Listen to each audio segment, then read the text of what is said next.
हो गया यदि क्लियर होगा इसको समझा देगा। मेटल मेटल की प्रॉपर्टीज में पहली प्रॉपर्टी जो हम लोग देख रहे हैं, पहला प्रॉपर्टी है बोला गया कि due to low IP of the metals, IP की मेटल्स की जो आईपी होती है आयनाइजेशन पोटेंशियल वो क्या होती है, कम होती है। अब आयनाइजेशन पोटेंशियल प्रीवियस क्लास में एक्सप्लेन किए थे क्या होता है, ionization potential is the minimum amount of energy that required to remove a single electron from the outermost orbit of an isolated gaseous atom और ion, so that is the IP। तो IP mean to say कि IP अगर कम होगा तो electron easily निकल जाएगा। तो क्योंकि मेटल्स की IP कम है तो दे कैन फॉर्म केटायंस। केटायंस कब बनेगा, तो केटायंस बनता है bye releasing electrons, bye releasing electron. कोई भी एक एटम अगर इलेक्ट्रॉन को रिलीज कर देगा तो क्या बनाएगा, केटायन बनाता है, पॉजिटिव आयंस को बना देता है। ये प्रीवियस क्लास में एक्सप्लेन कर दिए थे। तो दे can form cation by releasing 1, 2 और 3 electrons. Metals can release either 1 or 2 or 3 electrons, है ना। एज फॉर एग्जांपल, जैसे कि एग्जांपल हम देखते हैं कि M इज अ मेटल, तो M मेटल क्या किया, एक इलेक्ट्रॉन को रिलीज किया और एक M प्लस बन गया, है ना। ये केटायन, क्या है ये केटायन, जिसके पास एक पॉजिटिव चार्ज है।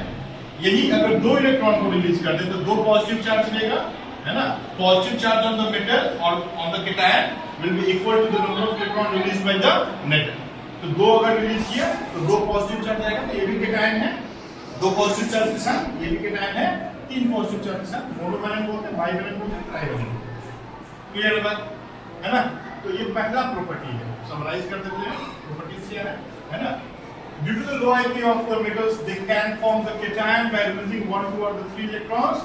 जैसे एक M एक मेटल है, वो एक इलेक्ट्रॉन को रिलीज किया, एक पॉजिटिव चार्ज लिया, 2 इलेक्ट्रॉन को रिलीज किया, 2 पॉजिटिव चार्ज लिया, 3 इलेक्ट्रॉन को रिलीज किया, 3 पॉजिटिव चार्ज लिया। और ये सब कुछ क्यों हो रहा है, क्योंकि लो आईपी होता है, लो आईपी है ऑफ मेटल्स, लो आईपी है किसका, मेटल, ठीक है ना। अब इसी में हम लोग एक और एग्जांपल देख सकते हैं।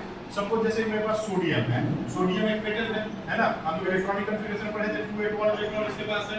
तो ये क्या करेगा, एक इलेक्ट्रॉन को रिलीज करके क्या बन जाएगा, Na+ बन जाएगा, और एक इलेक्ट्रॉन रिलीज कर देगा, Na+ मतलब 2 और 8 हो गया। देखो आउटरमोस्ट ऑर्बिट से एक इलेक्ट्रॉन को रिलीज कर, ये आउटरमोस्ट का ऑर्बिट का एक इलेक्ट्रॉन। तो ये किसका स्ट्रक्चर एक्वायर कर दिया, नॉर्मल गैस का स्ट्रक्चर एक्वायर कर दिया। किसका स्ट्रक्चर एक्वायर कर दिया, नॉर्मल गैस। कौन सा नॉर्मल गैस का स्ट्रक्चर एक्वायर कर दिया, ये कौन सा नॉर्मल गैस, नियॉन का स्ट्रक्चर एक्वायर कर दिया।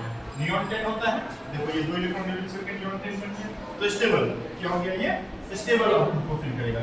Na+ में तो क्या फिल करेगा, स्टेबल फिल करेगा। स्टेबल क्यों फिल करेगा, स्टेबल फिल करेगा due to fully filled orbital, due to fully filled orbital, है ना। इस ऑर्बिटल फुल्ली फिल्ड हो जाएगा, कैसे हो जाएगा, 1s2 2s2 2p6। देखो ये 2s2 आउटरमोस्ट ड्रॉ कर देते हैं, ये 2p6 और ये 1s2, है ना। तो देखो ये पूरा का पूरा इसका ऑर्बिटल भर गया।